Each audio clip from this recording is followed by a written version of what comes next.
ಬೇಡಿಕೆ ನಮಗೋಸ್ಕರ ಅಲ್ಲ ದೇವ್ರೆ. ಒಬ್ರಿಗೆ ಒಳ್ಳೇದು ಮಾಡಿದ್ರೆ ಅದು ಒಂದಲ್ಲ ಒಂದು ದಿವಸ ನಮ್ಮನ್ನು ಕಾಪಾಡುತ್ತೆ ಅಂತ ನಂಬಿರೋರು ನಾವು.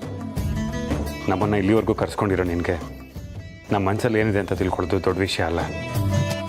ಎಲ್ರಿಗೂ ಒಳ್ಳೇದಾಗಬೇಕು, ಎಲ್ಲರೂ ಚೆನ್ನಾಗಿರ್ಬೇಕು. ನೀನ್ ಕೊಡೋ ವರದಿಂದ ಒಂದು ನಮ್ಮನೆ ಕಷ್ಟಗಳೆಲ್ಲ ನಿವಾರಣೆ ಆಗ್ಬೋದು. ಆದ್ರೆ ಮಾಯಕ್ಕ ಇನ್ನಷ್ಟು ಕಷ್ಟಕ್ಕೆ ಸಿಕ್ಕಾಕೋತಾರೆ. ಸಾಕು, ಅವ್ರು ಇನ್ನಷ್ಟು ಸಂಕಟ ಪಡೋದು ಬೇಡ. ಈ ಎಲ್ಲ ಸಂಕಷ್ಟಕ್ಕೂ ಅಂತ್ಯ ಹೇಳು ದೇವ್ರೆ. ಎಲ್ರನ್ನೂ ಸೌಖ್ಯವಾಗಿಡು.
ನಿಜವಾಗ್ಲೂ ನಾವಿದನ್ನು ನೋಡಿದವ್ರು ಪುಣ್ಯವಂತರು.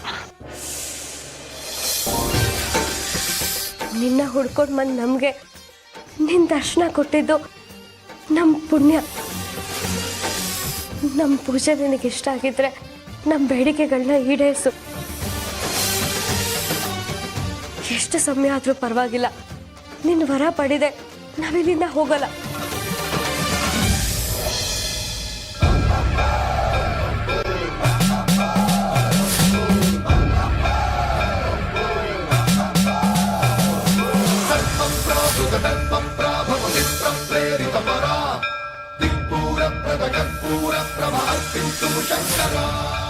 ನಾವು ಕೇಳಿದ್ದು ವರ, ಆದರೆ ನೀನು ಕರುಣಿಸಿದ್ದು 7 ಹೂಗಳನ್ನ.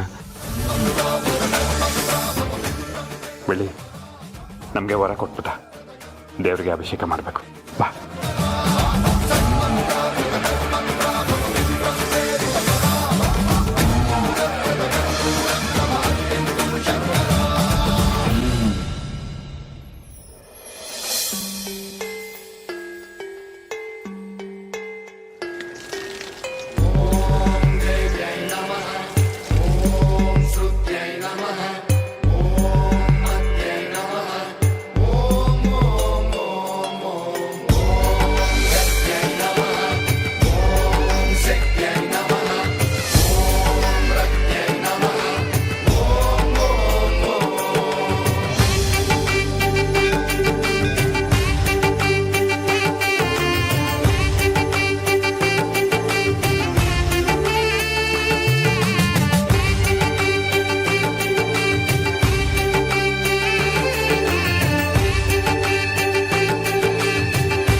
ಮಾವ, ಪೂಜೆ ಎಲ್ಲ ಆಯ್ತು. ಈ ತಾವರೆ ಹೂಗಳನ್ನ ಏನ್ ಮಾಡೋದು?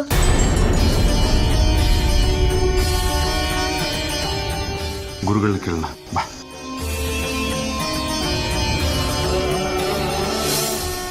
ಗುರುಗಳೇ, ಶಿವಪ್ಪ ನಮಗೆ ಪ್ರಸಾದ ಕೊಟ್ಟಿದ್ದಾನೆ. ಬಾಳೆ ಎಲೆಯಲ್ಲಿ 7 ತಾವರೆ ಹೂಗಳನ್ನ ಕೊಟ್ಟಿದ್ದಾನೆ. ಇದನ್ನು ನಾವೇನ್ ಮಾಡ್ಬೇಕು? ನಿಮ್ಮ ಮನೆಯಲ್ಲಿ ಎಷ್ಟು ಜನ ಇದ್ದೀರಿ? 6 ಜನ. ಮನೆಯಲ್ಲಿ ಪ್ರತಿಯೊಬ್ಬರು ಒಂದೊಂದು ಹೂವನ್ನು ತಗೊಂಡು ಹೂವನ ಮಾಯ ಆತ್ಮ ಅಂತ ತಿಳ್ಕೊಂಡು ಮನಸ್ಸಿನಲ್ಲಿ ಒಳ್ಳೆಯದೇ ಕೇಳ್ಕೊಬೇಕು. ಒಂದು ವೇಳೆ ಮಾಯಗೆ ನಿಮ್ಮ ಮನಸ್ಸಿನ ಭಾವನೆ ಅರ್ಥ ಆದರೆ ಆಕೆ ಮುಕ್ತಿ ಪಡೆಯೋದಕ್ಕೆ ಒಪ್ಕೊತಾಳೆ. ನಂತರ ನೀವೇನು ಮಾಡಬೇಕು ಅಂದರೆ ಮಾಯನ ಸಮಾಧಿ ಹತ್ರ ಹೋಗಿ ನಿಮ್ಮ ಕೈಯಲ್ಲಿರೋ ಹೂವನ್ನ ಇಟ್ಟು ಕೇಳ್ಕೊಬೇಕು. ನೀವು ಅಂದ್ಕೊಂಡಾಗ ಎಲ್ಲ ಒಳ್ಳೇದಾಗುತ್ತೆ. ಹೋಗಿ ಬನ್ನಿ. ನಮ್ಮ ಮನೆಯಲ್ಲಿರೋದು 6 ಜನ, ಆದ್ರೆ ಇಲ್ಲಿ 7 ಹೂವ ಇದೆ. ಇನ್ನೊಂದು ಹೂ ಯಾರಿಗೆ ಕೊಡೋದು? ಇದ್ದಾರೆ, ಮಾಯನಿಗೆ ತುಂಬ ಹತ್ರವಾಗಿರೋರು ಒಬ್ಬರಿದ್ದಾರೆ. ಯಾರದು? ಮಾಯನ ತಾಯಿ.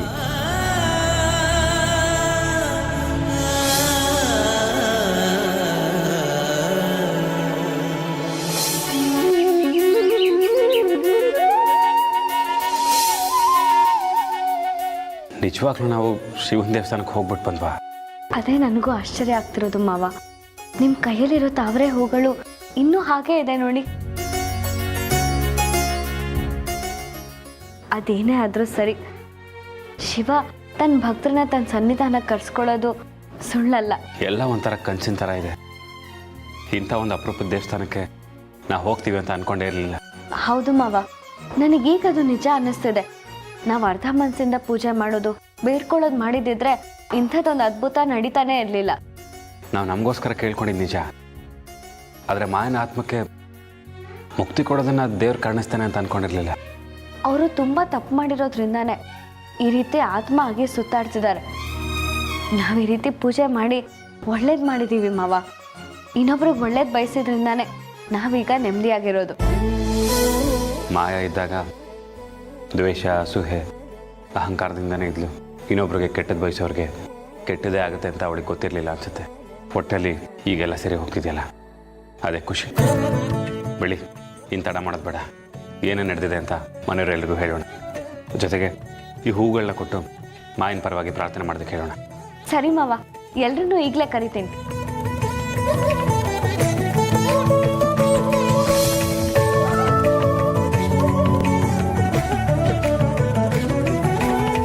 ಮುತ್ತು, ಬೆಳ್ಳಿ ಏನೋ ಹೇಳಬೇಕು ಅಂತ ಎಲ್ರನ್ನೂ ಇಲ್ಲಿ ಕರೆಸಿದ್ಲು. ಏನು ವಿಷಯ? ಚಿಕ್ಕಮ್ಮ, ನಾವು ನಿಮ್ಮ ಹತ್ರ ಒಂದು ಸುಳ್ಳು ಹೇಳಿದ್ದೀವಿ. ನಾನು ಹೇಳಿರ್ಲಿಲ್ವಾ? ನನ್ನ ಗೆಸ್ಸು ಕರೆಕ್ಟ್ ಆಯ್ತು ನೋಡು. ಅಣ್ಣ ಯಾವತ್ತೂ ನಿನ್ನ ಹತ್ರ ಸುಳ್ಳು ಹೇಳ್ದೆ ಇದ್ದೋನು ಈ ವಿಷಯವಾಗಿ ನಿನ್ನ ಹತ್ರ ಸುಳ್ಳು ಹೇಳಿದ್ದಾನೆ. ಅವರೊಬ್ಬರೇ ಅಲ್ಲ, ಇದರಲ್ಲಿ ನಮ್ಮ ಪಾಲು ಇದೆ. ಅಂದರೆ ನಾನು, ಮುತ್ತು ಮಾವ, ಐಶು 3 ಜನ ಸುಳ್ಳು ಹೇಳಿದ್ದೀವಿ. ತಪ್ಪು ಮಾಡಿದ್ದೀವಿ, ಆದರೆ ಅದಕ್ಕೆ ಕಾರಣನೂ ಇದೆ. ನನ್ನ ಹತ್ರ ಹೇಳೋಕ್ಕಾಗದೇ ಇರೋಂಥದ್ದು ಏನಿತ್ತು ಮುತ್ತು? ಚಿಕ್ಕಮ್ಮ, ಶಿವನ ದೇವಸ್ಥಾನ ಇಲ್ಲ ಅಂತ ಹೇಳಿದ್ವಲ್ಲ, ಅದು ಸುಳ್ಳು. ನಿಜವಾಗ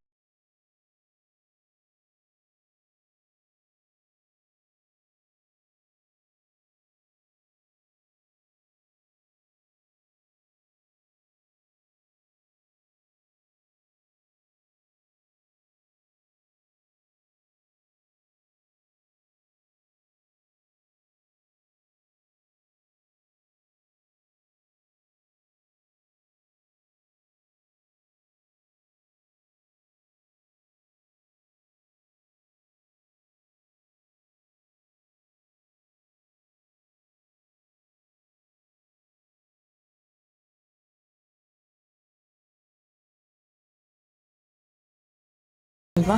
ಚಿಕ್ಕಮ್ಮ, ಎಲ್ಲಿ ನನ್ನ ಬಗ್ಗೆ ತಪ್ಪು ತಿಳ್ಕೊತಿರೋ ಅಂತ ಭಯ ಆಗಿತ್ತು. ನನ್ನ ಕ್ಷಮಿಸ್ಬಿಡು ಅಣ್ಣ. ಸುಮ್ಮನೆ ನಿನ್ನ ಮೇಲೆ ಅನುಮಾನ ಪಟ್ಬಿಟ್ಟೆ. ಪರವಾಗಿಲ್ಲ ಶರ್ಮಿಳ. ಆದರೂ ನನ್ನ ಮಾತು ಕೇಳಿ ನಿನ್ನ ಮನಸ್ಸಿಗೆ ಎಷ್ಟು ಬೇಜಾರಾಯ್ತೋ ಏನೋ. ನಂದೊಂದು ಬೊಂಬಾಯಿ ಸುಮ್ಮನೆ ಇರಲ್ಲ, ಬದುಕ್ತಾನೆ ಇರ್ತೀನಿ. ಅಯ್ಯೋ ಪರವಾಗಿಲ್ಲ ಶರ್ಮಿಳ, ಇದರಿಂದ ನನಗೇನು ಬೇಜಾರಾಗಿಲ್ಲ. ನಿನ್ಮೇಲೆ ನೀನೇ ಯಾಕೆ ಆರೋಪ ಮಾಡ್ಕೋತಿದ್ಯಾ? ಆರಾಮಾಗಿರು. ನಾವು ವ್ರತ ಮಾಡಿದ ಪ್ರತಿಫಲವಾಗಿ ಆ ಪರಮಾತ್ಮ, ಆ ಶಿವ ನಮ್ಮನ್ನು ಅವನ ಸನ್ನಿಧಿಗೆ ಕರೆಸ್ಕೊಂಡ. ನಮಗೆ ಆಶೀರ್ವಾದ ಮಾಡಿ ಈ 7 ಹೂಗಳನ್ನ ಕೊಟ್ಟಿದ್ದಾನೆ. ಇನ್ಮೇಲೆ ನಮ್ಗೆ ಯಾವ ಕಷ್ಟನೂ ಇರಲ್ಲ ಚಿಕ್ಕಮ್ಮ. ಯಾವ ಅನಾಹುತನೂ ಆಗಲ್ಲ, ಯಾವ ಹಣದ ನಷ್ಟನೂ ಆಗಲ್ಲ. ನಾವು ಏನೇನು ಕಳ್ಕೊಂಡಿದ್ದೀವೋ ಎಲ್ಲನೂ ಮತ್ತೆ ನಾವು ಪಡ್ಕೋಬೋದು.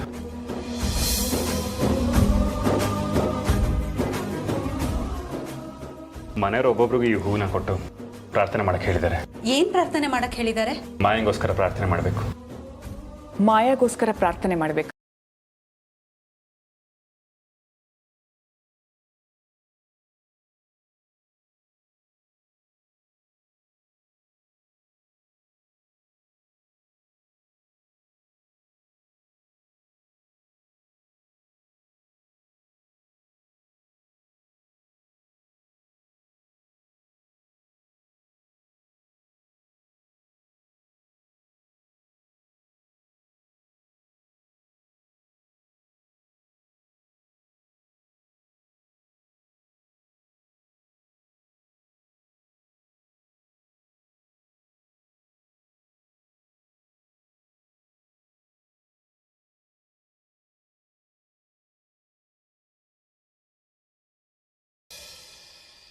ನೀನೇ ಮನೆಗೆ ಬಂದಿದ್ದು ಅನಿರೀಕ್ಷಿತವಾಗಿ ಮಾಯಾ.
ನಿನ್ನನ್ನು ಈ ಮನೆಗೆ ಕರ್ಕೊಂಬಂದಿದ್ದು ನಾನೇ. ಮುತ್ತು ಜೊತೆ ಮದುವೆ ಮಾಡಿಸ್ತೀನಿ ಅಂತ ಹೇಳಿದ್ದು ನಾನೇ. ನಾವೆಷ್ಟೇ ಪ್ರಯತ್ನ ಪಟ್ಟರು ನಿನ್ನ ಮದುವೆ ಮುತ್ತಣ್ಣನ ಜೊತೆ ನಡೀಲಿಲ್ಲ. ಅದು ದೈವ ಸಂಕಲ್ಪ ಆಗಿತ್ತು ಮಾಯಾ. ಬೈರಾ ಶರ್ಮಿಳಾ ನಿನಗೆ ಎಷ್ಟು ಸಹಾಯ ಮಾಡಿದ್ರು, ಆದರೆ ಅದು ಯಾವುದೂ ಉಪಯೋಗಕ್ಕೆ ಬರಲಿಲ್ಲ.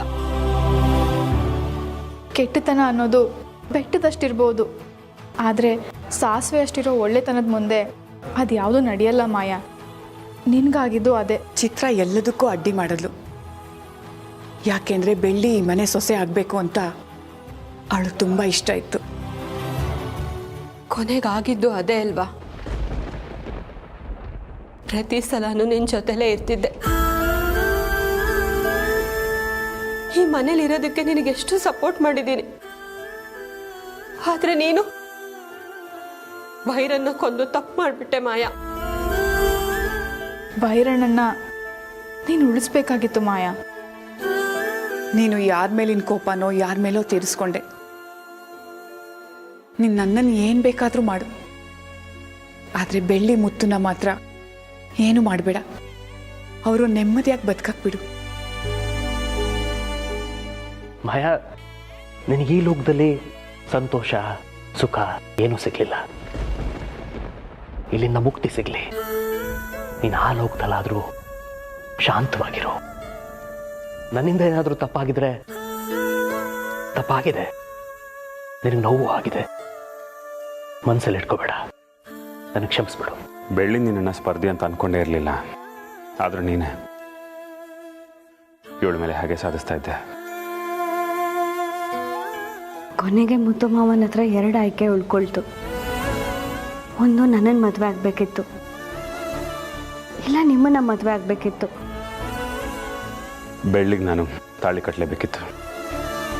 ಯಾಕೆಂದರೆ ಆಗಾಗಲೇ ನಾನು ಬೆಳ್ಳಿನ ಹೆಂಡತಿ ಅಂತ ಸ್ವೀಕಾರ ಮಾಡಿದ್ದೆ. ಇದನ್ನು ನಿನ್ನಿಂದ ನೋಡೋದಕ್ಕಾಗಲಿಲ್ಲ. ನಿನಗೆ ನೀನೇ ಅನಾಹುತ ಮಾಡಿಕೊಂಡೆ. ನಿಮ್ಮ ಸೌಂದರ್ಯಕ್ಕೆ, ನಿಮ್ಮ ಬುದ್ಧಿವಂತಿಕೆಗೆ ಯಾರು ಬೇಕಾದರೂ ಮದುವೆ ಆಗ್ತಿದ್ರು. ಆದರೂ ನೀವು ಯಾಕೆ ಅಷ್ಟೊಂದು ಹಠ ಹಿಡಿದ್ರಿ ಅಂತ ಗೊತ್ತಾಗಲಿಲ್ಲ. ನೀನಿಲ್ಲ ಅಂತ ಗೊತ್ತಾದಾಗ ತುಂಬ ನೋವುಪಟ್ಟಿದ್ದು ನಾನೇ ಮಾಯಾ. ಆದರೆ ಈಗಾಗಲೇ ಬೈರನ್ ಸಾವಿಗೆ ಕಾರಣ ಆಗಿದೆ. ಆಸ್ತಿ ಎಲ್ಲ ನಷ್ಟ ಆಗಿದೆ. ಒಂದು ಹೆಣ್ಣು ತನ್ನ ಮೊದಲನೇ ಮಗು ಹುಟ್ಟತ್ತೆ ಅಂದರೆ ಎಷ್ಟು ಖುಷಿ ಪಡ್ತಾಳೆ ಗೊತ್ತಾ ಅಕ್ಕ? ಆದರೆ ನೀವು ನನ್ನ ಖುಷಿನೆಲ್ಲ ಕಿತ್ಕೊಂಡ್ಬಿಟ್ರಿ. ದಿನ ನರಳೋ ಹಾಗೆ ಮಾಡಿದ್ರಿ. ನನ್ನ ಹೊಟ್ಟೆಲಿರೋ ಮಗುನ ಸಾಯಿಸಿದ್ರಿ.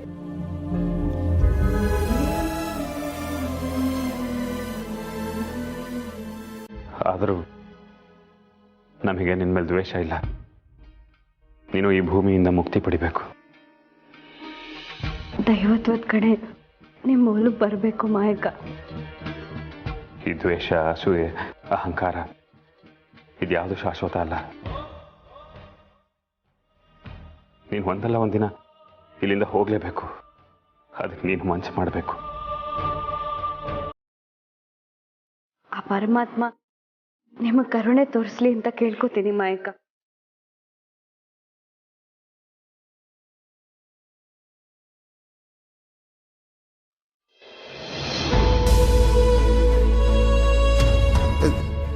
ನಿಮ್ಗೆ ಆಗ್ತಿರೋ ನಷ್ಟಕ್ಕೆ ಮಾಯಾನೇ ಕಾರಣ ಅಂತ ನಿಮಗೆಲ್ಲ ಗೊತ್ತಿದೆಯಾ? ಅವಳು ಆತ್ಮ ಆಗಿ ನಿಮಗೆಲ್ಲ ಇಷ್ಟು ತೊಂದರೆ ಕೊಡ್ತಿದ್ದಾಳೆ ಅಂತ ನಾನು ತುಂಬ ಚಿಂತೆ ಮಾಡಿದ್ದೆ. ನೀವೆಲ್ಲಿ ನನ್ನ ಮೇಲೂ ಬೇಜಾರು ಮಾಡ್ಕೊಂಡಿದ್ದೀರೋ ಅಂತ ನಾನು ಈ ಕಡೆ ಬಂದಿರಲಿಲ್ಲ. ಅವಳು ಇಷ್ಟೆಲ್ಲ ಅನಾಹುತ ಮಾಡಿದ್ರು ನನ್ನನ್ನು ಕರೆಸಿ ಹೂವು ಕೊಡ್ತಿದ್ದೀರಲ್ಲ, ನಿಮ್ಗೆ ಯಾರಿಗೂ ನನ್ನ ಮೇಲೆ ಕೋಪನೇ ಇಲ್ವಾ? ರುಕ್ಕು, ಮಾಯ ಮೇಲೆ ನಾವು ಕೋಪ ಮಾಡ್ಕೊಳ್ಳಿಲ್ಲ, ಅಂಥದ್ರಲ್ಲಿ ನಿನ್ನ ಮೇಲೆ ಕೋಪ ಮಾಡ್ಕೊಳ್ತೀವ? ಅದಕ್ಕೆ ನನ್ನನ್ನು ಕರೆಸಿದ ಉದ್ದೇಶ ಏನು ಅಂತ ಹೇಳಿ. ಏನಾದರೂ ಸಹಾಯ ಆಗಬೇಕಿತ್ತ? ನೀವು ಈ ಊರಿನ ಜಮೀನ್ದಾರರು, ನಿಮಗೆ ಸಹಾಯ ಮಾಡೋ ಶಕ್ತಿ ನನಗಿಲ್ಲ. ಆದರೂ ಒಂದು ಮಾತು ಕೇಳಿದೆ ಅಷ್ಟೆ. ನಾವೀಗ ನಮ್ಮ ಕಷ್ಟದಿಂದ ಸ್ವಲ್ಪ ಸ್ವಲ್ಪನೇ ಹೊರಗಡೆ ಬರ್ತಿದ್ದೀವಿ. ಸಹಾಯ ಬೇಕಾಗಿರೋದು ನಮಗಲ್ಲ, ಮಾಯಾಗೆ. ಮಾಯಂಗ ಸತ್ತೋಗಿರೋ ಅವಳಿಗೆ ನಾನು ಯಾವ ರೀತಿ ಸಹಾಯ ಮಾಡೋಕ್ಕಾಗತ್ತೆ? ಅದಕ್ಕೆ ಅಮ್ಮ, ಮಾಯಕ್ಕ ಆತ್ಮ ಆಗಿರೋದು ನಿಮಗೂ ಗೊತ್ತಿದೆ. ಆದರೆ ಅವ್ರಿಗೆ ಈ ಭೂಮಿಯಿಂದ ಬಿಡುಗಡೆ ಕೊಡಿಸ್ಬೇಕಲ್ವಾ? ಅವಳ ಆತ್ಮಕ್ಕೆ ಮುಕ್ತಿ ಕೊಡಿಸ್ಬೇಕು. ಅದಕ್ಕೆ ನಾವೆಲ್ಲ ಪ್ರಯತ್ನ ಮಾಡ್ತಿದ್ದೀವಿ. ನೀವು ನಮ್ಮ ಜೊತೆ ಇದ್ದರೆ ಅವಳಿಗೆ ನಮ್ಮ ಮೇಲಿರೋ ಸಿಟ್ಟು ಕಡಿಮೆ ಆಗುತ್ತೆ. ನಾವು ಹೇಳೋದನ್ನ ಕೇಳ್ತಾಳೆ ಅಂತ. ಮಾಯಕ್ಕ ನಮ್ಮ ಎಲ್ಲರ ಮಾತಿಗಿಂತ ನಿಮ್ಮ ಮಾತನ್ನ ಕೇಳ್ತಾರೆ. ಯಾಕೆಂದ್ರೆ ನೀವು ಅವ್ರ ಹೆತ್ತ ತಾಯಿ. ನಿಮ್ಮ ಮೇಲಿನ ಪ್ರೀತಿಗಾದರೂ ಅವ್ರು ಒಪ್ಕೊಳ್ತಾರೆ. ಇದು ನಮ್ಮ ಕೋರಿಕೆ ಅಲ್ಲ. ಅಂತರಾತ್ಮವಾಗಿ ಅಲಿತಾ ಇರೋ ಮಾಯಾಗೆ ಮುಕ್ತಿ ಸಿಗಬೇಕು. ಅವಳಿಗೆ ಮುಕ್ತಿ ಸಿಕ್ಕಿದ್ರೆ ನಮಗೆಲ್ಲ ಕಷ್ಟಗಳು ಪರಿಹಾರ ಆಗುತ್ತೆ. ನನ್ನ ಮಗಳು ಅಷ್ಟೆಲ್ಲ ಕೆಟ್ಟದ್ದು ಮಾಡಿದ್ರು ನೀವು ಅವಳಿಗೆ ಒಳ್ಳೆಯದನ್ನೇ ಬಯಸ್ತಾ ಇದ್ದೀರಾ. ಇದು ನಿಮ್ಮ ದೊಡ್ಡ ಗುಣ. ಅದಕ್ಕೆ ನನ್ನ ಮಗಳಷ್ಟೇ ಕೋಪ ನನಗೂ ನಿಮ್ಮ ಮೇಲೆಲ್ಲ ಇತ್ತು. ಆದರೆ ನಿಮ್ಮ ಹತ್ರ ಮಾತಾಡಿದ್ಮೇಲೆ ನಿಮ್ಗಳ ಮನಸ್ಸಲ್ಲಿ ಏನಿದೆ ಅಂತ ಗೊತ್ತಾಯಿತು. ಅವಳು ನನ್ನ ಮಾತು ನಂಬ್ತಾಳೆ ಅಂತ ಅಂದ್ಕೊಂಡಿದ್ದೀನಿ. ಏನು ಮಾಡಬೇಕು ಅಂತ ಹೇಳಿ ಅದಕ್ಕೆ. ಏನಿಲ್ಲ ಅತ್ತೆ,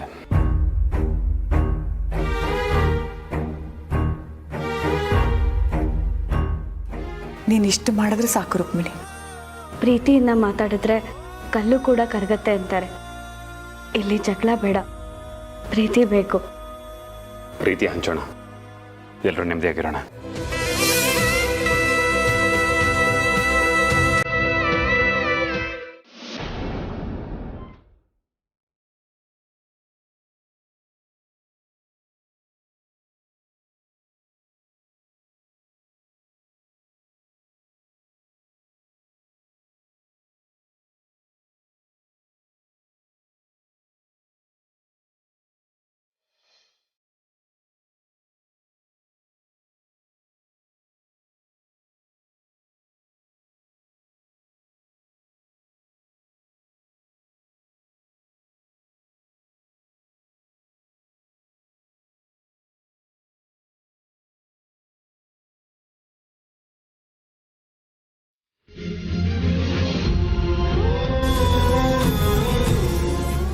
ಮಾಯಾ, ನಿನ್ನನ್ನು ನೋಯಿಸಿ ನಾವೆಲ್ಲ ನೆಮ್ಮದಿಯಾಗಿರ್ಬೇಕು ಅಂತ ನಾವು ಯಾವತ್ತೂ ಅಂದ್ಕೊಂಡಿಲ್ಲ. ಮಾಯಾ, ಈಗಲೂ ನಿನಗೆ ಸಮಯ ಇದೆ. ನಾವು ಹೇಳೋದನ್ನ ಅರ್ಥ ಮಾಡ್ಕೊ. ನಾವು ಹೇಳ್ತಿರೋ ಉದ್ದೇಶ ನಿನಗೆ ಒಳ್ಳೆಯದು. ಹೌದು ಮಾಯಾ, ನೀ ಸತ್ ಮೇಲೂ ಈ ಮನೆಯವರು ನಿನಗೆ ಒಳ್ಳೆಯದನ್ನೇ ಬಯಸ್ತಾ ಇದ್ದಾರೆ ಕಣೆ.